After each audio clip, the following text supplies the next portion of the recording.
History has a strange way of repeating itself, but it rarely announces when it's happening. One moment the world runs on something familiar, something stable, something everyone understands, and the next, the foundation quietly shifts. Not overnight, not loudly, but decisively. More than a century ago, power came down to coal. It fueled empires, industries, and entire economies. Then oil took over and rewrote the rules. Nations that adapted quickly surged ahead, and those that hesitated slowly faded into the background. That shift didn't just change energy, it changed who controlled the world. Now something similar is unfolding again, but it doesn't look as obvious this time. There are no giant oil wells dominating headlines or dramatic discoveries reshaping borders overnight. Instead, the shift is buried inside batteries, wiring, and the infrastructure that keeps modern life running. It's quieter, but far more complex. The real story isn't just about energy anymore. It's about the materials that make energy usable. And right at the center of this transformation are two things most people don't think about in the same breath as oil: copper and cobalt. On the surface, copper doesn't seem revolutionary. It's been around forever. Ancient civilizations used it for tools and ornaments long before electricity even existed. But today, copper has become something entirely different. It's no longer just a metal. It's the nervous system of modern civilization. Every time electricity moves from one place to another, copper is involved. Every time a device turns on, every time a city lights up, every time a data center processes information, copper is working behind the scenes. It carries energy, connects systems, and keeps everything flowing.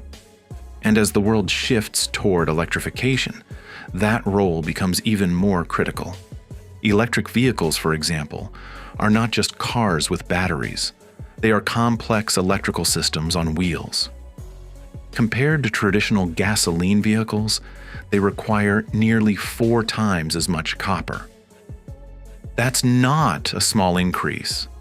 That's a fundamental shift in demand. And it doesn't stop there. Solar panels, wind turbines, power grids, charging stations, every piece of renewable infrastructure depends heavily on copper. It's what allows energy to move efficiently, reliably, and at scale. Without it, the transition to cleaner energy simply doesn't work. So while oil powered the 20th century, copper is quietly wiring the 21st. At the same time, another layer is building on top of that system. Copper moves electricity, but something has to store it. That's where cobalt and lithium come in. Modern batteries rely on a delicate balance of materials. Lithium stores energy. Cobalt stabilizes it, and together they make electric vehicles and large-scale energy storage possible. Without cobalt, batteries become less stable and more prone to overheating. Without lithium, they don't hold enough energy to be practical.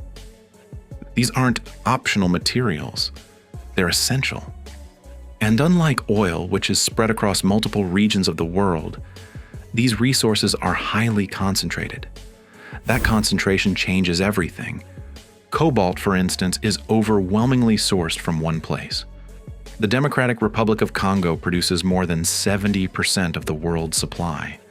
But here's where things get even more interesting. Mining the resource is only part of the story. The real power lies in what happens after extraction, processing, refining, turning raw material into something usable. That's where the balance of power shifts dramatically. China recognized this early. While many countries focused on extracting resources, China invested heavily in building the infrastructure needed to process them. Today, it refines nearly 90% of the world's rare earth elements and plays a dominant role in processing key battery materials. This creates a situation where even if resources are mined elsewhere, they often still pass through Chinese facilities before becoming usable in manufacturing. That's not just influence. That's control over the bottleneck. And bottlenecks define power, because when a system depends on a critical step, whoever controls that step controls the system. This is where the comparison to oil becomes unavoidable. In the oil era, it wasn't just about who had oil reserves. It was about who could refine oil, distribute it, and integrate it into global markets. That's what allowed certain nations to dominate economically and politically. The same pattern is repeating, but with a different set of materials. Copper builds the infrastructure. Cobalt and lithium power the storage. Rare earth elements enable the motors and electronics, and the countries that control the flow of these materials, especially the processing, are shaping the future in real time. This isn't theoretical. The demand is already exploding. Electric vehicle battery demand crossed 1 terawatt-hour for the first time in 2024, marking a massive leap from previous years. And projections show that this demand could triple by 2030. That kind of growth doesn't just strain supply chains, it transforms them. Every electric vehicle requires significant amounts of lithium, cobalt, and copper. Multiply that by tens of millions of vehicles, and the scale becomes almost difficult to comprehend. Now layer in renewable energy systems, grid upgrades, and expanding digital infrastructure, and suddenly the demand isn't just high, it's relentless. This is why countries aren't treating these materials like ordinary commodities. They're treating them like strategic assets. China has been aggressively securing access to copper mines across Africa and South America, building long-term relationships and investing in infrastructure. At the same time, it has positioned itself as the largest consumer of copper, using it to fuel its manufacturing dominance. That combination, control over supply and control over demand, creates enormous leverage. The United States, on the other hand, finds itself in a more complicated position. Despite having some domestic resources, it remains heavily reliant on imports for many critical minerals. Efforts to reduce this dependency have faced challenges. Tariffs, incentives, and policy shifts have all been introduced. But the global nature of supply chains makes quick changes difficult. Building new mines takes years, developing processing facilities takes even longer, and regulatory hurdles can slow everything down further. So while the intention to catch up exists, the timeline doesn't move as quickly as the demand. India adds another layer to this story. As one of the fastest growing major economies, its need for copper is rising rapidly. But with limited domestic reserves, it relies heavily on imports. That dependency creates vulnerability, especially in a world where supply chains are becoming increasingly competitive and politically sensitive. So now there isn't just one major player, or two. There are multiple nations, each with their own strategy, each trying to secure a stable supply of resources that are becoming more critical by the day. And that's what makes this moment different from the oil era. Back then, the competition was intense, but the system was more straightforward. Oil flowed through established channels, and control was often visible. Today, the system is layered. Raw materials are mined in one country, processed in another, assembled in a third, and consumed globally. That complexity makes the entire system more fragile and more strategic. Because disrupting any part of it can have ripple effects across the entire global economy. This is where the idea of Electro-States begins to take shape. Instead of nations defined by oil reserves, the future may belong to nations that control the flow of electricity, not just generating it, but enabling it through materials, infrastructure, and technology. Copper becomes the veins.